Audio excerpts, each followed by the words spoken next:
ఉమ్మడి చిత్తూరు జిల్లా పలమనేరు నియోజకవర్గం నల్లగుట్లపల్లి గ్రామంలో APCC chief YS Sharmila Reddy MGNREGA పరిరక్షణ యాత్ర నిర్వహించారు. ఈ సందర్భంగా వైఎస్ షర్మిలారెడ్డి మాట్లాడుతూ పేదవాడికి కరువు కాలంలో భరోసా ఇచ్చిన ఉపాధి హామీ పథకాన్ని మోదీ ప్రభుత్వం నిర్వీర్యం చేసిందని ఆరోపించారు.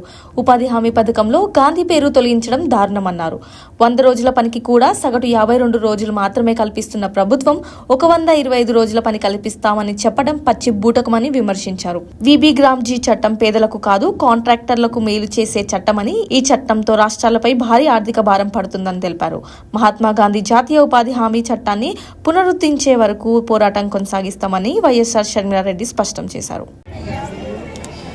రాజశేఖర రెడ్డి బిడ్డ వస్తుందని చూడాలి అని వినాలి అని గ్రామం మొత్తం తరలి వచ్చింది. మీ పనులు మానుకొని నా కోసం మీరు సమయం చేసుకొని వచ్చారు. ప్రతి అన్నకు, ప్రతి తమ్ముడికి, ప్రతి అక్కకు, ప్రతి చెల్లికి, ప్రతి అమ్మకు, ప్రతి అయ్యకు మీ రాజశేఖర రెడ్డి బిడ్డ శిరస్సు వంచి చేతులు జోడించి మనస్ఫూర్తిగా నమస్కరించుకుంటాను.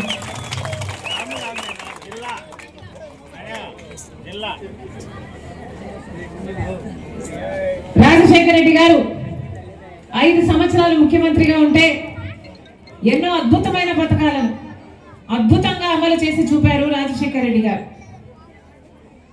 ఉచిత విద్యుత్తో మొదలు పెట్టాడు రాజశేఖర రెడ్డి గారు.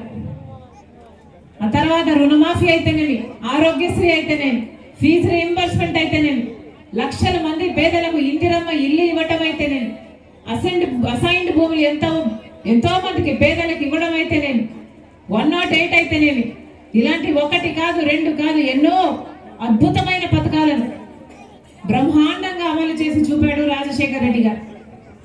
పావలా వడ్డీ రుణాలు, ఇంతమంది మహిళలు ఉన్నారు ఇక్కడ, ఇంకా గుర్తే ఉండుంటుంది మీకు.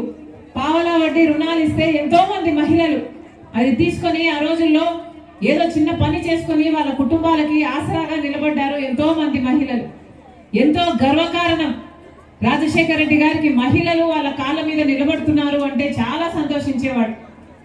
అలాంటి ఒక పథకమే కరువు పని ఉపాధి హామీ పథకం. మహాత్మా గాంధీ జాతీయ గ్రామీణ ఉపాధి హామీ పథకం, చాలా చోట్ల కరువు పని అంటారు. ఆ పథకం కూడా ఎంతో మంది ఆడవాళ్లకు సైతం భరోసాను కలిగించిన పథకం. కష్టార్జితం, కష్టం చేసుకుంటే పనికి వెళ్తే ఆ పనికి జీతం వస్తే, వేతనం వస్తే దాంతో వాళ్ళ కుటుంబాలు, వాళ్ళ బిడ్డలు బ్రతికించుకున్న రోజులు. ఈ రోజు వరకు కూడా కరువు పని జరుగుతూనే ఉంది. కానీ ఆ రోజు జరిగిన కరువు పనికి ఈ రోజు జరుగుతున్న కరువు పనికి చాలా తేడా ఉంది. ఇందాక ఆ మహిళలు చెప్పినట్టుగా పెద్ద పెద్ద స్కాములే చేస్తున్నారు. జేసీబీలు పెట్టి ఉపాధి హామీ అని చెప్పి ఆ డబ్బులు దొంగతనం చేయడానికి ఇలా ఎన్నో అవకతవకలు జరుగుతున్నాయి. కానీ రాజశేఖర రెడ్డి గారు ముఖ్యమంత్రిగా ఉండగా కాంగ్రెస్ పార్టీ ప్రవేశపెట్టిన ఈ గొప్ప పథకం కాంగ్రెస్ పార్టీ అధికారంలో ఉన్నన్ని రోజులు బ్రహ్మాండంగా జరిగింది. ఆ రోజుల్లో అసలు ఆటో ఛార్జీలు కూడా, మజ్జిగ, మంచినీళ్లు, ఒక టెంట్ వేసి చిన్న బిడ్డలను చూసుకోవడానికి ఇవన్నీ కూడా ఏర్పాటు చేసేవాళ్ళు. మరి ఈ రోజు అవేవైనా ఉన్నాయా అంటే ఎక్కడ అడిగినా కూడా, ఏ ఊర్లో, ఏ జిల్లాలో ఎక్కడ అడిగినా కూడా అవేవీ లేవమ్మా. మాకు పనికి జీతం ఇవ్వడమే, మా పనికి వేతనం ఇవ్వడమే కష్టమైపోయింది, అది కూడా 2 నెలలకో 3 నెలలకో పడుతుంది అని చెప్తున్నారు. ఇంత నిర్వీర్యం చేస్తున్నారే ఉపాధి హామీ పథకం. ఎందుకో తెలుసా? కారణం ఒకటే, కేంద్ర ప్రభుత్వాన్ని డబ్బులు ఇస్తుంది ఉపాధి హామీకి. కేంద్ర ప్రభుత్వానికి సంవత్సరానికి 86,000 కోట్ల రూపాయలు ఖర్చు అవుతుంది ఉపాధి హామీకి. ఎంతో కోట్ల మంది ప్రజలకు దేశంలో మొత్తము ఉపాధి హామీ డబ్బులు ఇవ్వడానికి. కానీ ఉపాధి హామీకి డబ్బులు ఇస్తే అది నేరుగా పేదవాళ్ళకు పోతుంది తప్పితే బీజేపీ నాయకులకి, బీజేపీ బినామీలకి, బీజేపీ కార్పొరేట్ కంపెనీలకు ఏమి మిగలటం లేదు. ఆ డబ్బులు మిగిల్చుకోవడానికే ఇప్పుడు ఈ ఉపాధి హామీ పథకాన్ని మొత్తానికే నీరు గార్చాలి, వీలైతే ఎత్తేసేయాలి అని చూస్తుంది బీజేపీ ప్రభుత్వం. మహాత్మా గాంధీ పేరు పెట్టుకున్న ఈ ఉపాధి హామీ పథకానికి బీజేపీ పార్టీ ఆల్టర్నేటివ్ గా ఇంకొక పథకం తీసుకొస్తుంది బీబీ గ్రామ్ అని. ఎలాగైతే మహాత్మా గాంధీని ఆర్ఎస్ఎస్ సభ్యుడు గాడ్సే చంపేశాడో అలాగే మహాత్మా గాంధీ పేరు పెట్టుకున్న ఈ ఉపాధి హామీ పథకాన్ని కూడా బీజేపీ నాయకుడు మోడీ చంపేస్తున్నాడు. గాడ్సేకి మోడీకి ఇద్దరికి పెద్ద తేడా లేదు. ఎందుకంటే ఇద్దరు మహాత్మా గాంధీ ఆశయాలను చంపేస్తున్న వాళ్ళే. అసలు కాంగ్రెస్ పార్టీ తెచ్చిన ఉపాధి హామీ పథకానికి ఎంతో మందికి భరోసా కలిగించింది. ఎందుకంటే అదొక హక్కు. ఏ గ్రామంలోనైనా ఎవరైనా నాచాలి. అలా 100 రోజులు పని కల్పించాలి. సంవత్సరంలో పని చేసినందుకు 15 రోజుల్లో బిల్లులు చెల్లించాలి. ఇది చట్టం చెప్తుంది. కానీ ఇప్పుడు బీజేపీ తెచ్చే కొత్త చట్టంలో బీజేపీ ఉపాధి హామీలో అసలు ఇంకా ఇవేవి హక్కుగా అడిగేదానికి అవకాశమే లేదు. ఎందుకంటే వాళ్ళు చెప్తారట ఎక్కడ ఏ పని చేయాలి అని. వాళ్ళు నోటిఫై చేస్తారట ఏ గ్రామంలో ఏ జిల్లాలో పని జరగాలి, ఎక్కడ పని జరగకూడదు, ఎప్పుడు జరగాలి, ఎప్పుడు ఆగిపోవాలి అని కేంద్ర ప్రభుత్వం చెప్తుందట. ఇది ఎక్కడి న్యాయం అని అడుగుతున్నాం. అంతేకాదు మహాత్మా గాంధీ ఉపాధి హామీ పథకంలో ఇంత ముందు ఉన్నట్టుగా గ్రామంలో పనులు జరిగేవి.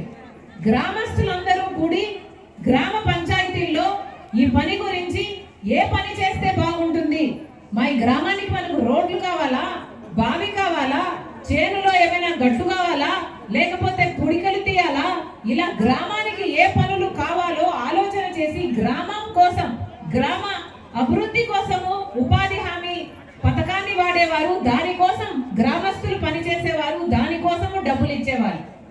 కానీ ఇప్పుడు అలా ఉండబోదు. బీజేపీ పార్టీ చెప్తుందట, మోడీ చెప్తారట ఎక్కడ పని చేయాలి అని. అంటే పక్కన ఒక రోడ్డు పనో లేకపోతే ఒక ప్రాజెక్టు పనో జరుగుతుంటే అది ఒక కాంట్రాక్టర్కి ఇస్తే ఆ కాంట్రాక్టర్ కింద మీరందరూ వెళ్ళి పని చేయండి అని బీజేపీ చెప్పబోతుంది అన్నమాట. అంటే ఇప్పుడు గ్రామంలో ఇక పనులు జరగవు. ఆ పక్కన కాంట్రాక్టర్ కి లేబర్ సప్లై చేసే యంత్రాంగాలుగా గ్రామాలన్నీ తయారైపోతున్నాయి అన్నమాట. ఇది ఎక్కడి న్యాయం అని అడుగుతున్నా. పెద్ద పెద్దగా అడ్వర్టైజ్మెంట్లు ఇస్తున్నారే. కాంగ్రెస్ పార్టీ తెచ్చిన ఈ ఉపాధి హామీ అయితే 100 రోజులే, మేము 125 రోజులు ఇస్తాము అని బీజేపీ పార్టీ ఇప్పటికే పోస్టర్లు హోర్డింగ్లు వేస్తుంది చాలా చోట్ల. వీళ్ళు చెప్తున్న 125 రోజులు పని ఇస్తాము అన్నది ఒక పెద్ద బూటకం. ఎందుకంటే గత సంవత్సరం 2025లో ప్రభుత్వము మన ఆంధ్ర రాష్ట్రంలో సగటున ఇచ్చింది కేవలం 52 రోజులు పని మాత్రమే. 100 రోజులు కూడా ఇవ్వలేదు చట్ట ప్రకారం. 100 రోజులు పని ఇవ్వాలి అని చట్టం చెప్తున్నా 100 రోజులు ఎక్కడా ఇవ్వలేదు. సగటున ఎక్కడ చూసినా 52 రోజులు మాత్రమే పని కల్పించింది. లైక్ చేయండి, షేర్ చేయండి, సబ్స్క్రైబ్ చేయండి. మరిన్ని వీడియోల కోసం బెల్ సింబల్ పై క్లిక్ చేయండి.